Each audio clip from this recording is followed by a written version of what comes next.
Hello everyone, welcome to my channel reshmi blog. আজ সকাল সকাল আমার দুটো ভাই বোন চলে এসেছে টিউশন পড়ার জন্য। তো আমিও যথারীতি তাদেরকে টিউশন পড়ালাম এবং পড়িয়ে আমি যখনই ভাবছিলাম যে আমি একটু পড়তে বসবো, তখনই আমাকে মা ডাক দিল এবং আমি চলে গেলাম রান্নাঘরে।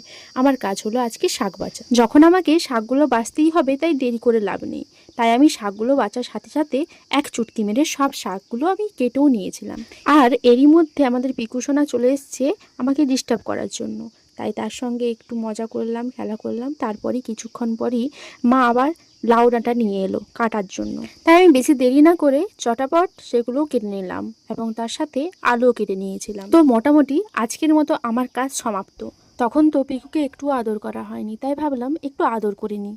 আদর করার পরই আমার আবার একটা কাজ পড়ে যায় এবং সেই কাজটা হলো বাজার যাওয়া। তো বাজার থেকে আমি শ্যাম্পু, সাবান, প্রয়োজনীয় জিনিসপত্র আনার পরে আমি স্নান করে রেডি হয়ে গেলাম খাওয়ার জন্য। আর আজকের মেনুতে আমাদের আছে লাউ ডাঁটা, আলুর ঝোল, আর আছে সিরগিটি শাকের ভাজা, যেটা আমি একটু আগেই বেছে দিয়েছিলাম সেই শাকটা।